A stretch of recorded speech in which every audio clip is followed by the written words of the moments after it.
அன்பு தேவ பிள்ளைகளே, ஆண்டவராகிய இயேசுவின் நாமத்தினாலே உங்களை அன்போடு வாழ்த்துகின்றேன்.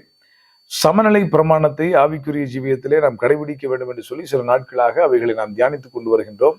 இன்றைக்கு நாம் தியானிக்க போகின்ற மிக முக்கியமான பகுதி என்னவென்று சொன்னால், அநேகர் நன்றாக ஜெபிக்கிறவர்களாக இருக்கிறார்கள். ஆனால் அவர்களுக்கு கர்த்தருடைய வசனமே தெரிவதில்லை, வசனத்தோடு நேரமே செலவிடுவதில்லை. ஆனால் எங்கே ஜெப கூட்டம் நடந்தாலும், உபவாச கூட்டங்கள் நடந்தாலும் அவர்கள் போவார்கள், சத்தமாய் ஜெபிப்பார்கள், தேசத்திற்காக பரிந்து பேசுவார்கள், தங்களுடைய உறவுகளுக்காக, குடும்பங்களுக்காக, சபைக்காக திறப்பில் நிற்கக்கூடிய they are very sincere followers of Jesus. But at the same time அவர்களுக்கு வேத வசனங்களே தெரிவதில்லை. யார் எதை போதித்தாலும் அதை அப்படியே கேள்வி கேட்காமல் ஏற்றுக்கொள்கிறார்கள்.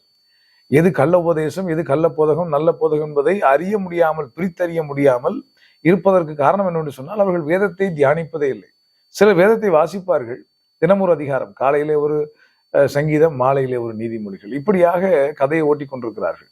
ஆனால் நான் சொல்லுகின்றேன், வேதத்திற்கு எவ்வளவு அதிகமான முக்கியத்துவத்தை நாம் தருகின்றோமோ அதே அளவு அவருடைய பாதத்தில் அமர்ந்து ஜெபிப்பதற்கு நாம் நேரம் செலவிட வேண்டும். பரலோக தேவனை நோக்கி ஆண்டவராகிய இயேசு கிறிஸ்து எப்பொழுதுமே தம்முடைய பிதாவோடு தொடர்பிலேயே இருந்து கொண்டிருந்தார். ஒரு மனுஷகுமாரனுக்கு பிதாவோடு உள்ள அந்த நேரம் மிக முக்கியமானது என்று சொன்னால், அதிகாலையில இருட்டோடு எழுந்து வனாந்தரமான இடத்திற்கு போய் அவர் ஜெபிக்கின்றார், சாயங்கால வேளையில ஜெபிக்கின்றார், இரவு முழுவதும் ஜெபித்தார் என்று சொல்லப்பட்டிருக்கிறது. கல்வாரி சிலுவையில தொங்கிக் கொண்டிருக்கிற போதும் அவர் பிரார்த்தனை செய்கின்றார், கெட்செமனே தோட்டத்திலே ஜெபிக்கின்றார், மலையிலே ஜெபிக்கின்றார், முகங்குப்புற விழுந்து ஜெபிக்கின்றார், பெருமூச்சுகளோடு ஜெபிக்கின்றார், வியாகுலத்தோடு ஜெபிக்கின்றார், பெரும் சத்தத்தோடு பேரோசையோடு அவர் ஜெபிக்கின்றார்.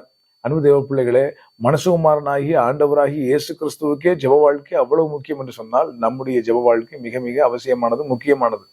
வேதத்தை போதிக்கிறவர்கள் கூட அநேகர் தங்களுடைய வாழ்க்கையிலே, ஜெப வாழ்க்கையிலே அவர்கள் பின்தங்கி இருக்கிறார்கள்.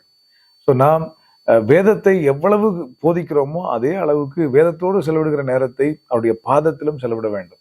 அதே போல ரொம்ப அவருடைய பாதத்திலே போய் நேரம் செலவிடுகிற, உபவாச கூட்டங்களில் கலந்து கொள்கிற மக்கள் வேதத்திற்கு முக்கியத்துவம் கொடுப்பதில்லை. யார் எதை போதித்தாலும் கண்மூடித்தனமாக அதை ஏற்றுக்கொள்கிறார்கள். காரணம், அவர்களுக்கு வசனம் தெரியவில்லை, வசனத்தோடு நேரம் செலவிடுவதில்லை.